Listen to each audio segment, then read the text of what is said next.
We are going to talk about AI, neurotechnologies, and ethical problems. Our technology in the recent years have been advancing exponentially. One of the new and upcoming technology is the BCI, or also known as the brain-computer interface.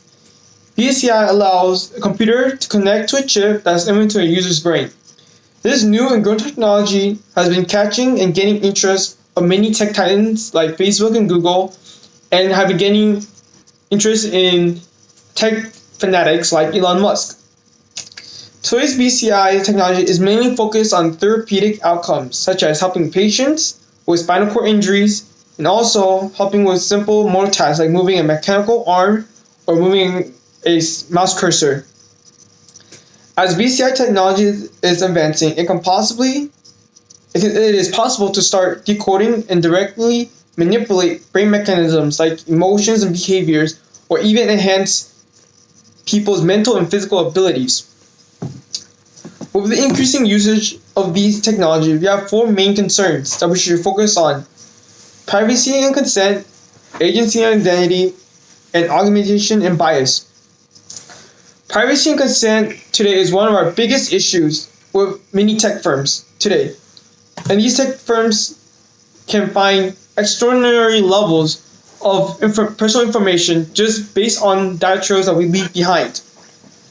For example, in the Nature article, researchers at Massachusetts Institute of Technology in Cambridge in 2015 analyzed people's motor behaviors through their keyboard typing patterns on their personal device that allows them to have an early diagnosis of Parkinson's disease.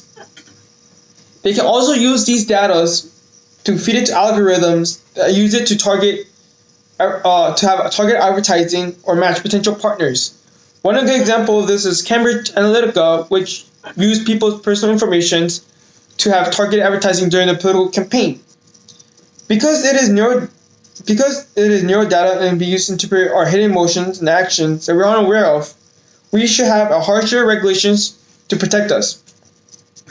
We believe that users should have the ability to opt out of these choices and hold clear, concise information of what is being used. There should also be blockades and more reinforced securities on these neurodata to be audited so that hackers won't obtain these critical information that could potentially impact many users. Neurotechnology and AI has provided us with innumerable benefits. In the Nature articles, we see how neurotechnology and AI can be used to enhance our lives. In this article, we see how a paralyzed patient was able to move again through the use of a robotic arm, and in another case, a man was being treated for his depression through brain stimulation with the use of electrodes. Despite such benefits, there are ethical and moral concerns that comes with the use of this technology. We not only face the issue of privacy and consent, but we also face the issue of agency and identity as well. This is where individuals affected by neurotechnology and AI begins to question whether or not their action is truly a representation of their own will, or it could be that of the machine. And in the Nature article, the patient that was using the electrode to treat his depression states, "It blurs to the point where I'm not sure, frankly, who I am." The underlying issue in this case matches with the case in which the man with the prosthetic arm accidentally hurt one of the researchers, and he begins to wonder whether or not it was due to a machine malfunction or it was due to the frustration that he felt that day. And in both of these cases, who is to say that the machine was the one deciding the action rather than the person themselves? We come to a point where those deeply affected by neurotechnology and AI begin to question their own action as whether it's truly their own, especially when this technology becomes even faster to a point where it is able to perform an action based on a user's neurological information even before a person, the user themselves, can even fully recognize and formulate his own intentions. Going back to the topic of target advertisements,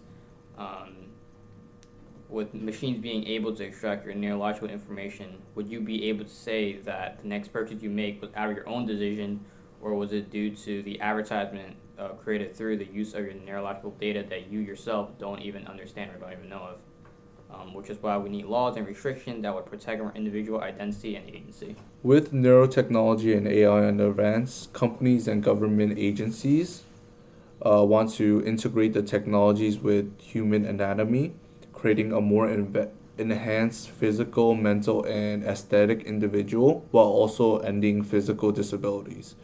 Being a new technology, it would create a new form of discrimination for those who are enhanced, since not everyone knows the positive that neurotechnology and AI has brought, but they sway more towards the negative aspects of the technology.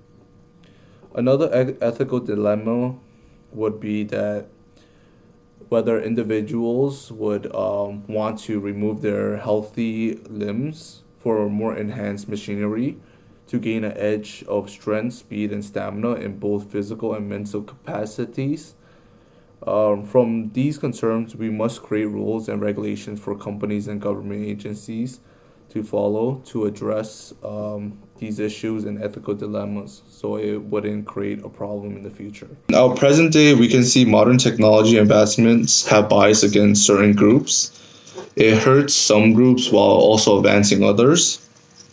Since neurotechnology and AI is still in its early stages, we could implement some countermeasures against biases such as machine learnings, where we program the algorithms in the neurotechnological advancements to not recognize race, gender, nationality, or many other aspects, where they just focus on facts. So there's no actual bias against the individual that it's surveying.